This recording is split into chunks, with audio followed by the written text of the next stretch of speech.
कुणी लिहिलंय माहीत नाही, पण आहे भारी खास. वाचून डोळे भरले, पण त्यात दुःख नक्कीच नाहीये.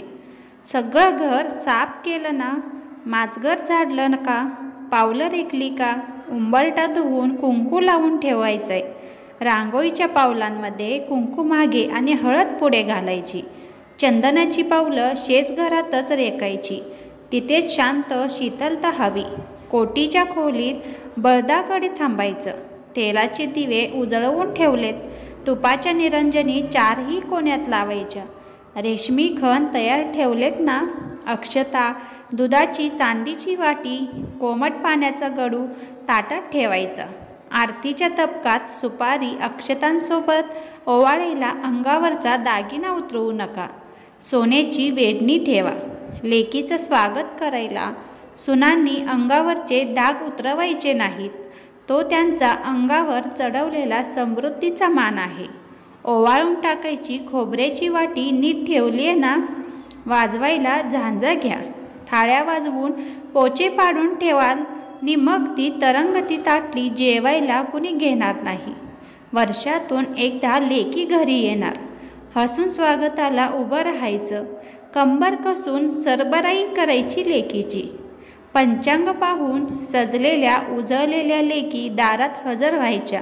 शंख, घंटा, थाळ्या, झांजा वाजवत ताटभर ताम्हणातून सालंकृत लेकी अंगण ओलांडून उंबरठ्यात उभ्या व्हायच्या. गौर आली सोन्याच्या पावलांनी म्हणत खापरपंजी कौतुकाने दुधाने मग कोमट पाण्याने लेकींचे पाय धुवून साजूक तुपाच्या निरांजनाने ओवाळून हळद कुंकू लावून औक्षण करून लेकींना घरात घ्यायची. मग हळदी कुंकवाच्या पावलांनी लेकी दोन दिशांनी घरभर फिरायच्या. आईने हातातला कंदील वर करून दाखवलेल्या प्रकाशात घर बघताना लेक विचारायची, इथे काय आहे? घरातली सून सांगायची, इथे सुख आहे, समृद्धी आहे. लेक म्हणायची, उदंड असू दे.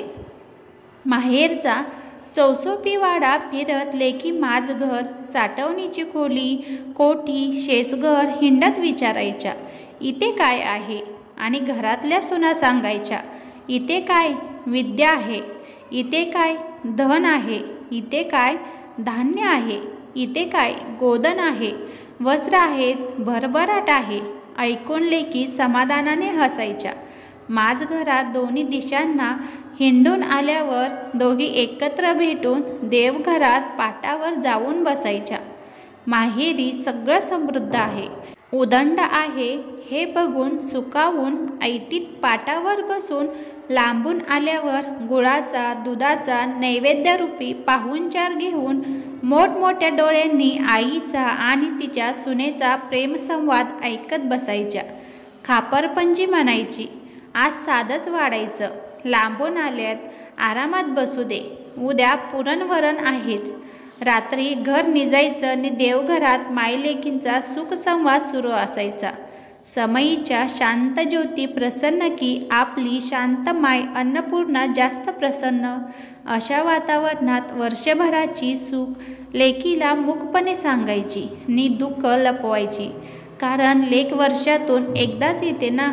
घरभरातले दिवे शांतावत तेव्हाची सून येऊन देवघराच्या दारात उभी राहायची आणि सासूला झोपायला येताय ना म्हणत घेऊन जायची.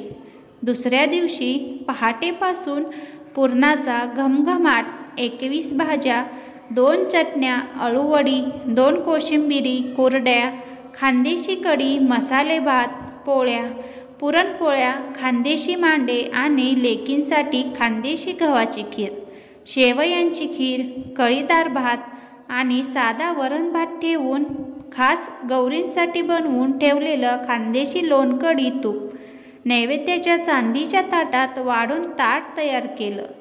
लेकीला काटाची साडी, रेशीम खण, बांगड्या, शेवंतीची वेणी, हात देऊन सन्मान केला जायचा आणि हातभर ताम्हणात 21 तुपाच्या वातींची पुरणाची आरती केली जायची. मध्यान्नाला 2 सवाष्णींसोबत लेकी जेवायच्या आणि आग्रह करून जेवण वाढलं जायचं. घर पोटभर जेवून तृप्त व्हायचं. घरातली माय अन्नपूर्णा सुखावायची आणि पारख्यांच्या लेकी आनंदून समाधानाने विसावलेल्या भरल्या घराकडे रात्रभर डोळे भरून पाहायच्या. तिसऱ्या दिवशी तड लागलेलं पोट, आनंदाने भरलेलं मन, माहेरचा मान घेऊन रेंगाळत्या पावलांनी आणि भरल्या डोळ्यांनी निघायची तयारी करायचं. सासरी परत जाताना प्रवासात त्रास नको म्हणून ताज्या वापाळत्या भाताला विरजलेली कवट मोडून दही लावलं जायचं आणि लेकींसमोर ठेवलं जायचं.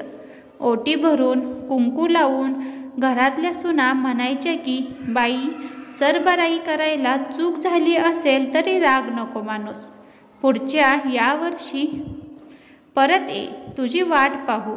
माई अन्नपूर्णा थरथरत्या हातांनी आणि भरल्या डोळ्यांनी हळद कुंकवाची बोटं लेकीच्या कपाळी उमटवून म्हणायची, पुढच्या वर्षी मी असेन नसेन, तुझं माहेर नक्की असेल. उतू नकोस, मातू नकोस, माहेरची वाट विसरू नकोस. परत ये, आम्ही वाट पाहू. लेकीचा तरी पाय कुठे निघायचा माहेरच्या माझघरातून, पण जायला हवंच.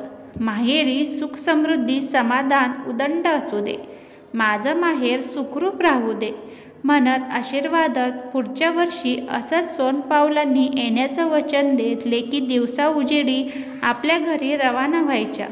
लेकी गेल्यावर डोळे पुसून नातवाच्या पाठवणीची तयारी करायला आजी आणि मामी दडप्या पोह्यांना भिडायच्या.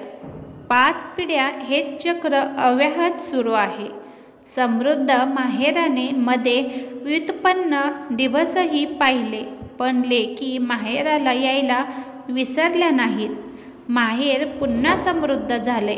कंदिलांची जागा लखलखीत लाईट्सनी घेतली आणि चौसोपी वाड्याची जागा प्रशस्त फ्लॅटने. पण गौर आली सोन्याच्या पावलांनी म्हणणारी मी आत्या आणि वाजत गाजत आल्यावर दूध पाण्यानी पाय धुवून स्वागत करून आई आणि वहिनी नामक माई अन्नपूर्णा त्याच आहेत. माहेरी जाताना कसं नीटनेटकं जायचं म्हणून तोंडावर शेवटचा हात फिरवून तयार होणाऱ्या आम्ही आणि गौर आली सोन्याच्या पावलांनी म्हणत आमची वाट पाहणारं माहेर अगदी तसंच आहे. 5 पिढ्यांपूर्वीसारखं या दिवसाची ओढ लावणारं. गौर निघाली सोन्याच्या पावलांनी, गौर आली सोन्याच्या पावलांनी.